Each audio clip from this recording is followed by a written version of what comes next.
है। Sir life में जब भी कोई सिचुएशन आती है कि जिसमें दो रास्ते, एक प्रैक्टिकल और एक इमोशनल, तो बैलेंस आउट कैसे करना है? इमोशनल और प्रैक्टिकल में हमेशा विरोध नहीं होता है, कभी कभी साथ भी चल सकता है। और सिर्फ इमोशनल कुछ नहीं होता, सिर्फ प्रैक्टिकल कुछ नहीं होता, प्रपोर्शन का डिफरेंस होता है। जब इमोशंस आपके दिमाग पर बहुत हावी हों तो फैसला करने से बचना चाहिए, स्पेशली बड़ा फैसला। छोटा तो ठीक है कि आपके दोस्त ने कहा कि दोस्त नहीं एक फिल्म देखेगा मेरे साथ, आप इमोशनल हो जाके देख ली फिल्म, क्या हो गया, कोई नुकसान नहीं होगा।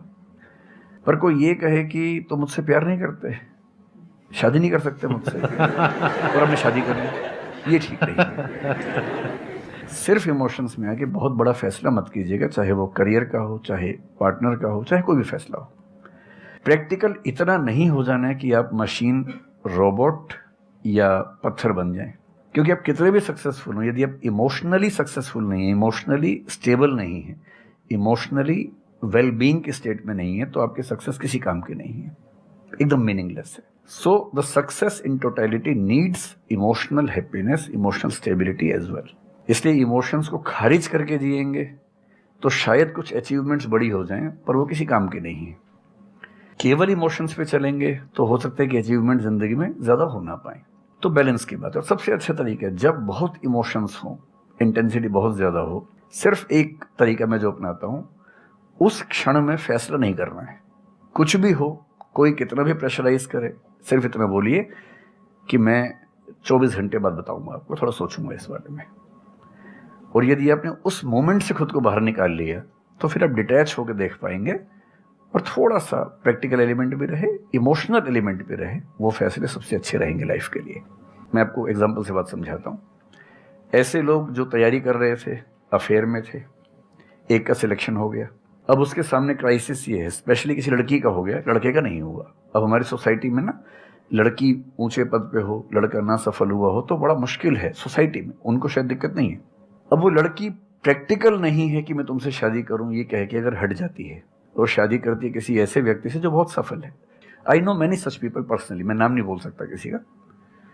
मैंने जनरली पाया है कि वो लोग लाइफ में बहुत फ्रस्ट्रेशन में रहे बाद में, क्योंकि सफलता के नाम पर, प्रैक्टिकल होने के नाम पे ऐसे व्यक्ति को चुना जिसके साथ वो रह नहीं सकते ठीक से। और मैं ऐसे कई लोगों को जानता हूं जो IAS बने, IPS बने, जिनको करोड़ों रुपए के दहेज के ऑफर्स आए, साफ ठुकरा के कहा कि मैं जिंदगी एक ही व्यक्ति के साथ गुजार सकता हूं जो मेरे साथ है, और हैं, बहुत खुश हैं। अब कोई कह सकता है उनके परिवार में कि इसने प्रैक्टिकल फैसला नहीं किया, इमोशनल फैसला किया, पर अल्टीमेटली किसी चीज की वैल्यू क्या है? आपकी लाइफ बेहतर हो। यूट्यूब पे जिसके 1 लाख भी सब्सक्राइबर्स होते हैं वो मोनेटाइज करता है, 1 लाख क्या जब मिनिमम हो सकता है, खूब पैसा कमाते हैं, ब्रांड प्रमोशन करते हैं, साबुन तेल बेचते हैं बीच बीच में। आपका चैनल तो शायद देश में सबसे बड़ा चैनल है, आप चाहें तो कितना नहीं कमा लेंगे। मुझे कुछ दिन पहले एक एजेंसी के लोग मिले जिन्होंने बताया कि इनकी जैसी ख्याति है, उस लेवल पर महीने में कोई 5-10 करोड़ भी कमाना चाहे तो कमा सकता है आराम से इस यूट्यूब चैनल से। तो मैंने पूछा कि वो कौन सी चीज है जो आपको इतना मजबूत बनाती है कि आप नहीं इस रास्ते पर जाते। मैं वो जानने में इंटरेस्टेड हूँ। तो 10 मिनट की बात के बाद मैं समझ में आ गया, क्योंकि अल्टीमेटली अगर मैं अपनी वैल्यू के खिलाफ चला गया तो खुश कैसे हो जाऊंगा? पैसा मुझे कैसे खुशी देगा जब मैं ही नहीं रहा, तो खुशी किस बात की? इसलिए इतना प्रैक्टिकल मत होना कि अपनी माँ के, पिता के, भाई बहन, दोस्त, जो प्रेमी प्रेमिका है, उनके इमोशंस के साथ खेलने लगो। इतना प्रैक्टिकल कभी मत होना, इतना इमोशनल मत होना कोई आपको बेवकूफ बना सके, बात बात पर बेवकूफ बनाता रहे। और बैलेंस, जिंदगी जो है ना वो मध्य मार्ग में है, जिंदगी एक्सट्रीम पे नहीं है, मध्य में है। तो प्रैक्टिकल और इमोशन का बैलेंस रखिए, लाइफ बढ़िया होगी।